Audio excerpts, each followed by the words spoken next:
Assalamualaikum warahmatullahi wabarakatuh. Semasa Rasulullah Shallallahu Alaihi Wasallam masih hidup, beliau dikelilingi oleh para sahabat dengan segala karakteristik dan sifat yang beragam. Ada Abu Bakar yang dermawan, ada Umar bin Khattab yang tegas, ada Utsman bin Affan yang pemalu, ada Hamzah yang pemberani, ada Ali bin Abi Thalib yang cerdas, dan lain sebagainya. Namun di samping itu, ada juga sahabat Nabi yang suka usil, suka jahil, iseng, tapi dia lucu dan jenaka. Dia sering membuat Rasulullah tertawa. Nama sahabat itu adalah Nu'aiman bin Amir ibnu Raf'ah. Beliau adalah satu-satunya sahabat Nabi yang berhasil membuat Rasulullah tertawa sampai terlihat gigi gerahamnya. Padahal biasanya Rasulullah itu jarang sekali tertawa lepas, atau dalam bahasa kita tertawa ngakak. Rasulullah sering memberikan senyum pada orang-orang di sekitarnya. Karena seringnya Nu'aiman membuat hati Rasulullah senang, membuat tertawa Nabi. Sampai suatu ketika Rasulullah bersabda bahwa Nu'aiman akan masuk surga dengan tertawa. Diriwayatkan oleh Imam Ahmad bin Hanbal di dalam musnadnya. Nu'aiman adalah salah satu sahabat Rasulullah Shallallahu Alaihi Wasallam. Meskipun dia merupakan sahabat Nabi yang bisa setiap hari bertemu Nabi, yang setiap hari mendengarkan nasihat Nabi, tapi ternyata Nu'aiman masih memiliki hobi jahiliyah yang sudah dilarang, yang sudah diharamkan oleh Islam. Hobi Nu'aiman adalah minum khamar, alias minum minuman keras, alias mabuk-mabukan. Jadi adanya orang yang mabuk, orang yang suka minum minuman keras, itu tidak hanya terjadi di zaman sekarang saja. Bahkan di kehidupan sehari-hari Rasulullah masih ada sahabatnya, orang-orang terdekatnya yang hobinya mabuk-mabukan. Lalu apakah Rasulullah diam saja dengan kelakuan Nu'aiman yang hobi mabuk itu? Tentu saja Rasulullah tidak tinggal diam. Berkali-kali Nu'aiman dihukum. Pada suatu ketika Nu'aiman sedang mabuk, para sahabat menghadapkannya, membawanya kepada Rasulullah. Kemudian Rasulullah Shallallahu Alaihi Wasallam memukulnya dengan sandalnya. Para sahabat pun kemudian disuruh Rasulullah untuk memukulnya dengan sandal, kemudian ditaburi dengan debu. Beberapa sahabat sangat jengkel dengan Nu'aiman karena setelah dihukum kemudian bertaubat. Nu'aiman lagi-lagi mengulangi hobinya mabuk-mabukan. Setelah bertaubat, Nu'aiman akan mengulanginya lagi dan lagi-lagi mengulanginya. Maka sahabat menjadi jengkel, bahkan ada yang marah dan menganggap Nu'aiman sudah melecehkan hukum Allah Subhanahu wa Ta'ala. Pada suatu ketika, setelah menghukum Nu'aiman, seorang sahabat sangat marah. Ia melaknat dan melakukan sumpah serapah. "Semoga Allah melaknatmu, wahai Nu'aiman," kata sahabat itu. Rasulullah Shallallahu Alaihi Wasallam yang mendengar hal itu, beliau segera menegur sahabat yang marah itu. Rasulullah bersabda, "Wahai fulan, walaupun Nu'aiman itu seorang pemabuk, tapi dia itu mencintai Allah dan Rasul-Nya." Sabda Rasulullah Shallallahu Alaihi Wasallam. Ternyata kebengalan, kenakalan, kejahilan dari Nu'aiman tidak membuat Rasulullah membencinya. Rasulullah justru merasa terhibur jika bersama si kocak yang satu ini. Rasulullah pun sampai bersabda, "Aku belum pernah dibuat gembira oleh orang seperti Nu'aiman membuatku gembira." Dalam Sahih Bukhari di kitab Fathul Bari karangan Ibnu Hajar al-Asqalani tertulis di dalamnya, tidak termasuk syarat mencintai Allah dan Rasulullah harus terbebas dari semua dosa. Untuk mencintai Allah dan Rasul-Nya tidak harus selalu suci lahir dan batin. Seorang pendosa pun berhak untuk mencintai Allah dan Rasulullah Shallallahu Alaihi Wasallam. Buktinya Nu'aiman, dia pemabuk, jahil, usil, sering membuat repot orang. Namun Rasulullah menyebut Nu'aiman sebagai orang yang mencintai Allah dan Rasulullah. Ternyata banyak orang-orang yang nakal yang dicatat sebagai orang yang mencintai Allah dan Rasul-Nya. Masya Allah. Dalam sebuah riwayat disebutkan, jangan melaknat Nu'aiman, karena Nu'aiman dicintai Allah dan dicintai oleh Rasulullah. Diriwayatkan oleh Ibnu Majah, beliau menceritakan bahwa suatu ketika Nu'aiman diajak oleh Sayyidina Abu Bakar untuk pergi ke negeri Syam. Negeri Syam saat itu meliputi wilayah Suriah, Lebanon, Yordania, Palestina, dan sekitarnya.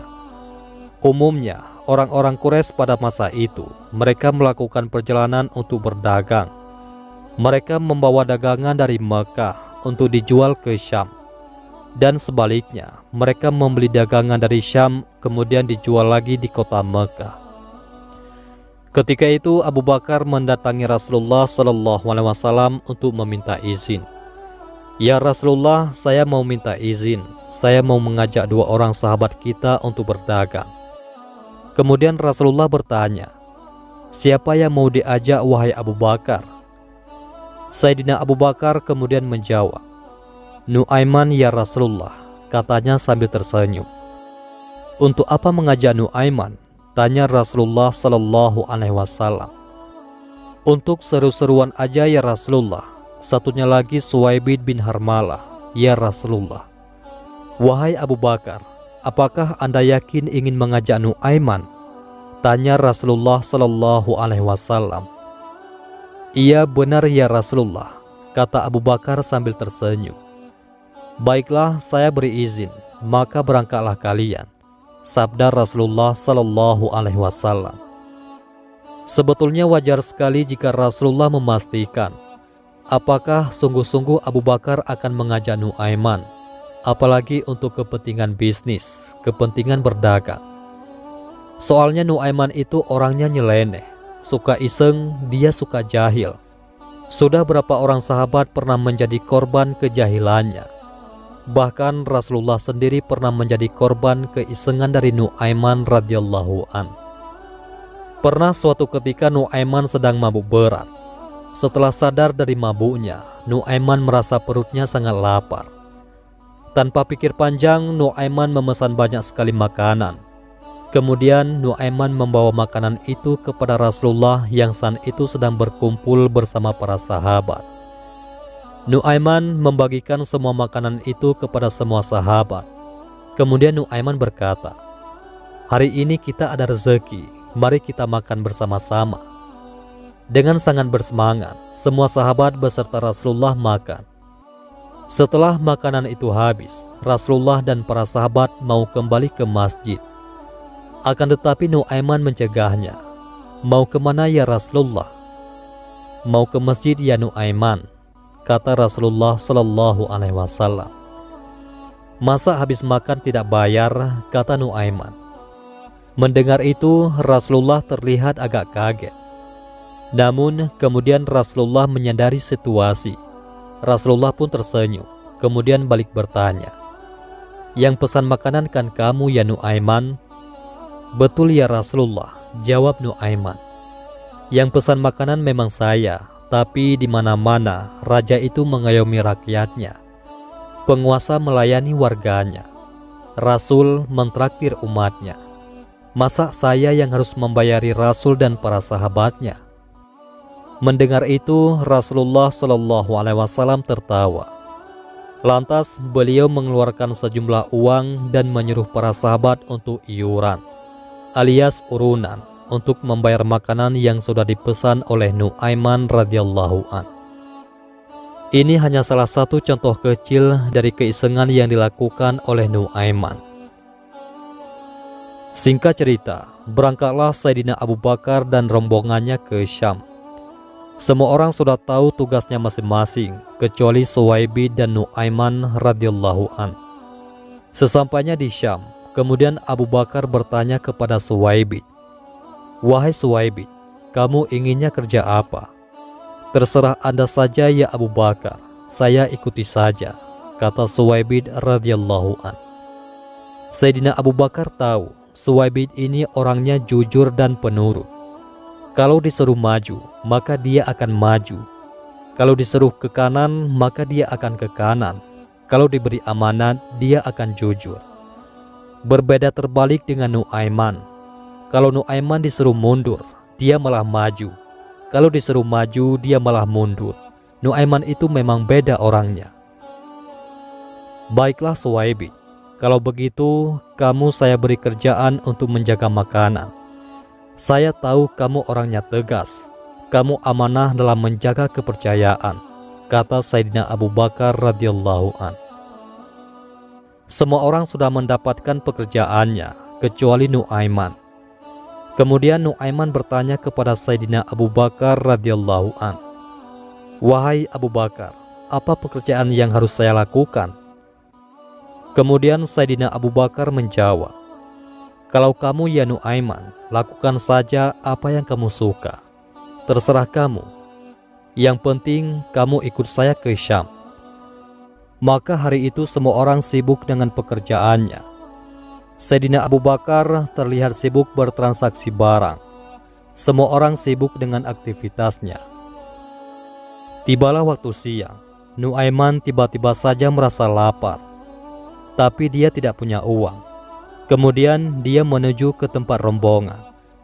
Dicari-carinya makanan tapi tidak ditemukan.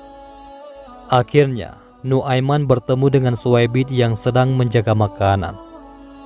"Wahai Suwaibid, beri saya makanan. Saya sudah sangat lapar." Tapi Suwaibid menolak memberikannya. Dengan berbagai cara Nuaiman membujuk dan merayu Suwaibid. Ia mencoba menaklukkan hatinya supaya kasihan dan memberinya makanan. Suwaibid yang memang sangat menjaga amanah tetap menolaknya. Suwaibid pun menyarankan pada Nuaiman agar menunggu Abu Bakar terlebih dahulu. "Berilah makanan untukku sekarang, wahai Suwaibid, atau aku akan membuat masalah kepadamu," kata Nuaiman. Merahlah wajah Suwaibid karena dia tahu Rasulullah saja dikerjain sama Nuaiman, apalagi dirinya. Suwaibid pun berpikir bagaimana caranya agar lolos dari jebakan Nuaiman. Dan lagi-lagi Nuaiman merayunya agar memberinya sedikit makanan. Berkatalah Suwaibid, "Aku tetap pada pendirianku. Aku akan menjaga makanan ini yang oleh Abu Bakar dipercayakan untuk saya jaga." Setelah percakapan itu, maka Nuaiman pergi berjalan ke arah pasar. Mungkin dia berharap akan mendapat penjagal perut secara gratis. Namun yang dia cari tidak juga ketemu. Tiba-tiba matanya menatap sekumpulan orang yang ternyata mereka adalah para penjual budak. Nuaiman pun menemukan sebuah ide. Nuaiman melangkah mantap ke perkumpulan orang itu. Kemudian Nuaiman mencari tahu berapa kira-kira harga budak yang ada di situ. Ternyata umumnya harganya di kisaran 100 sampai 300 dirham. Nuaiman kemudian mendekat kepada penjual budak dan berkata, "Saya punya budak yang mau saya jual dengan harga murah. Apakah Anda mau membelinya?" tanya Nuaiman. "Memangnya berapa harga budakmu?" tanya penjual itu. "Aku menjualnya hanya 20 dirham saja," kata Nuaiman. Penjual budak itu pun kaget, karena budak yang dijual oleh Nuaiman sangat murah. "Kenapa murah sekali? Jangan-jangan dia seorang yang tua dan sakit-sakitan?" tanya penjual itu. "Tidak, dia tidak tua. Dia masih muda seperti saya. Tapi dia ada sedikit masalah, makanya aku menjualnya murah," kata Nuaiman. "Apa masalahnya?" tanya si penjual budak itu. "Dia itu tidak mau mengakui kalau dia itu seorang budak. Dia selalu mengaku kalau dia itu manusia yang merdeka. Itu saja masalahnya. Selebihnya dia adalah seorang yang sangat kuat. Dia sangat amanah dalam bekerja," kata Nuaiman. Mendengar itu, semua pedagang budak tiba-tiba saja berkumpul dan ingin membeli budak yang dijual oleh Nuaiman. Kemudian Nuaiman membawa pedagang itu ke suatu tempat. "Wahai Fulan," yakni penjual budak, "coba lihat orang yang sedang berdiri itu," kata Nuaiman. "Pria yang berdiri di dekat kotak makanan itu, dia itu adalah budak punyaku.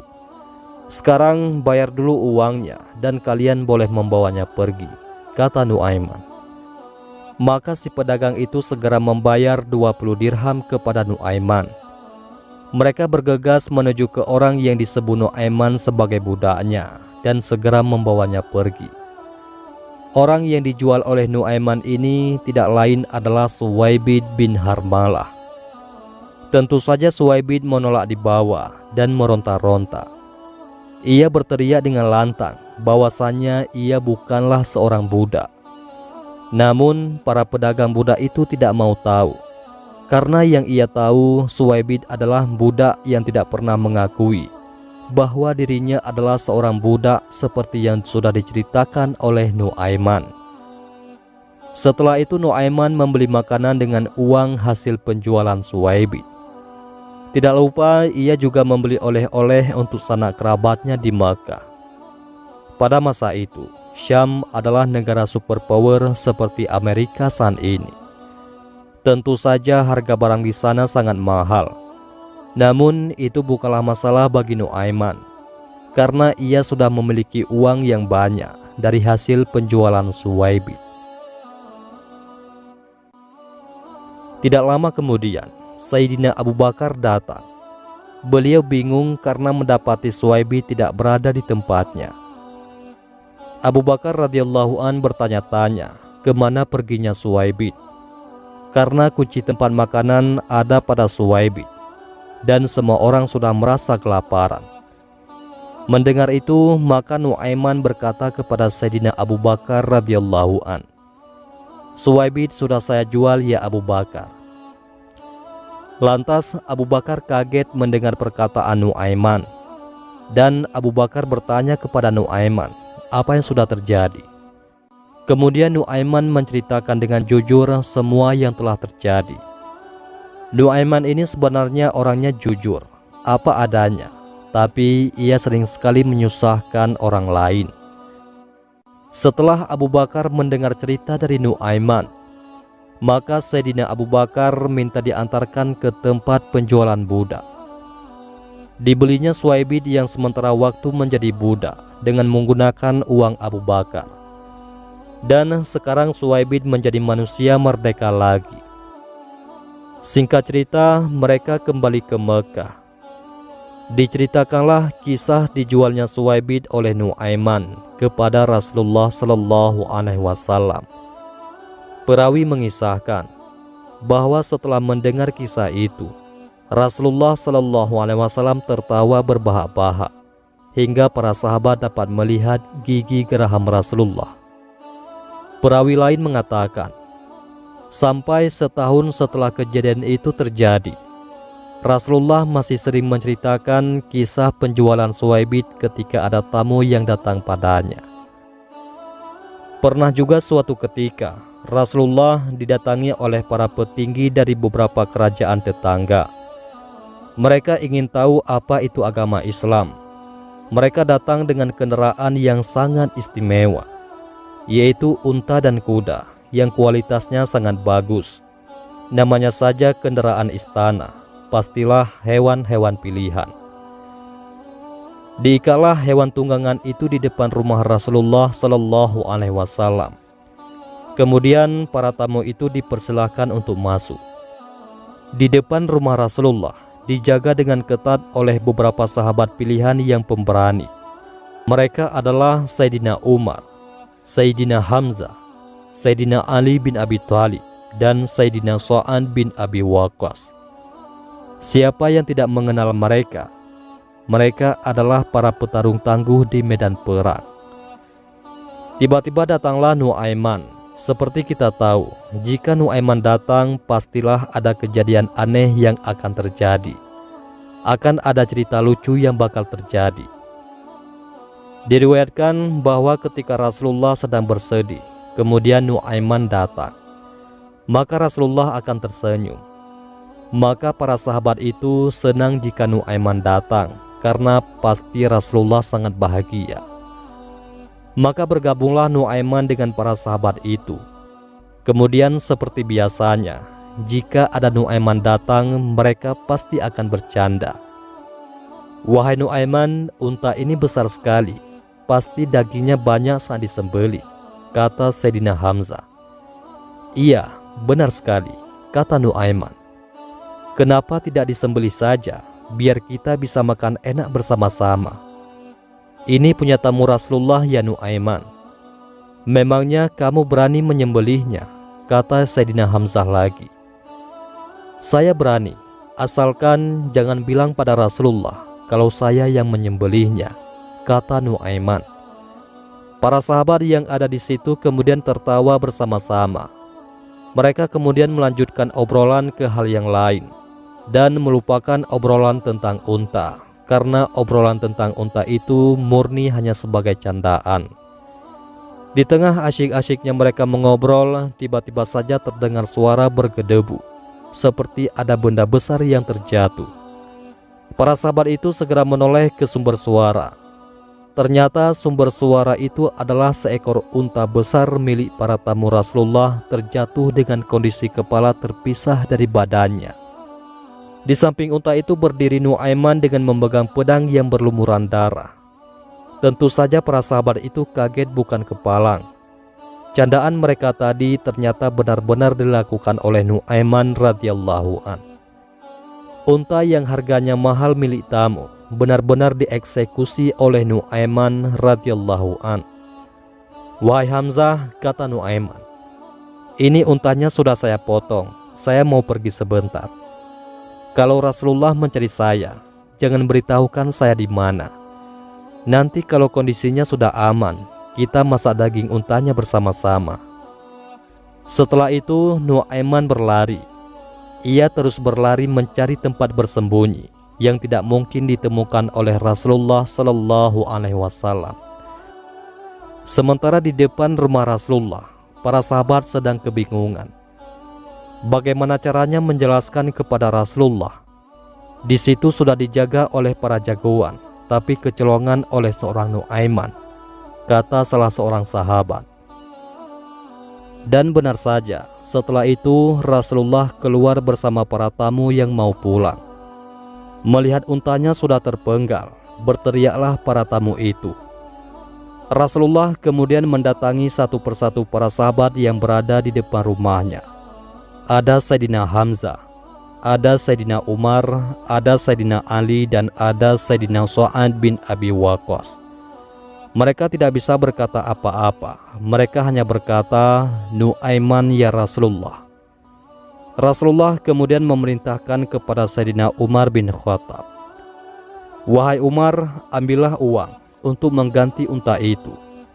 Ganti dengan harga 2 kali lipat, supaya nama Islam tidak terdengar jelek di luar. Setelah itu kita cari Nuaiman. Sementara itu Nuaiman terus berlari hingga sampai ke perbatasan kota Madinah. Di sana ia bertemu dengan seorang sahabat yang bernama Mikhdad bin Aswad. Ia sedang menggali sumur. Kemudian Nuaiman berkata kepada Mikhdad, wahai Mikhdad, saya sedang dikejar oleh orang. Maukah kamu menolongku? Kemudian Mikhdad menjawab, siapakah yang mengejar kamu wahai Nuaiman? Orang-orang jahat wahai Mikhdad. Bolehkah aku bersembunyi di sumurmu itu? Tanpa berpikir panjang, karena menganggap Nuaiman adalah sahabat Rasulullah, maka Mikhdad mengiyakan. Boleh wahai Nuaiman, bersembunyilah. Kemudian Nuaiman masuk ke dalam sumur. Belum lama di situ, kemudian kepalanya muncul. Wahai Mikhdad, apakah kamu berjanji untuk tidak memberitahukan kepada mereka bahwa aku bersembunyi di sini? Iya, aku berjanji wahai Nuaiman, kata Mikhdad. Meskipun itu Rasulullah yang bertanya, tanya Nuaiman. Adapun lokasi sumur itu jauh dari rumah Rasulullah Sallallahu Alaihi Wasallam. Maka Mikhdad berpikir, Rasulullah tidak mungkin akan pergi ke tempat sejauh ini. Iya, aku tidak memberitahukan siapapun meskipun Rasulullah yang bertanya. Maka masuklah Nuaiman dan bersembunyi di dalam sumur. Kemudian sumur ditutup. Beberapa saat kemudian tiba-tiba ada sebuah rombongan yang melintas. Dan ternyata itu adalah rombongan Rasulullah Sallallahu Alaihi Wasallam.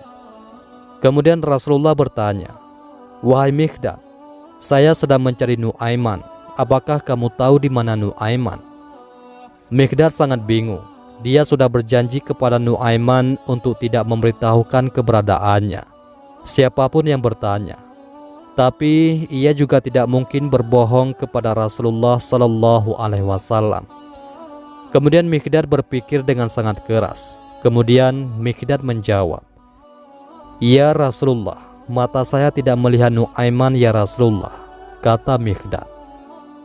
Tetapi pada saat Mikdad berkata-kata itu, tangan Mikdad menunjuk ke arah sumur. Itulah kecerdasan sahabat Nabi. Ia tidak berbohong karena ia benar sedang tidak melihat Nuaiman pada detik itu. Tapi ia juga tidak menipu Nabi dengan mengatakan tidak tahu di mana Nuaiman berada. Setelah itu Nabi membuka penutup sumur dan kemudian keluarlah Nuaiman. "Nuaiman," kata Rasulullah Sallallahu Alaihi Wasallam, "kamu sudah membuat saya sangat malu wahai Nuaiman. Kenapa kamu menyembelih unta para tamu?" kata Rasulullah. Kemudian Nuaiman menjawab, "Ya Rasulullah, yang bersalah bukan saya. Yang bersalah adalah orang yang mencari saya bersamamu itu ya Rasulullah," kata Nuaiman. "Siapa yang bersalah wahai Nuaiman?" kata Rasulullah sambil memandangi para sahabat di sampingnya.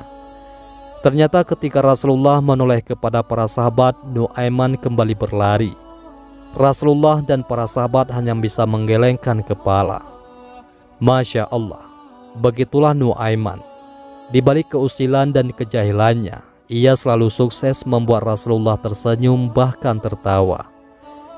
Dari kisah ini beberapa pelajaran yang bisa kita ambil.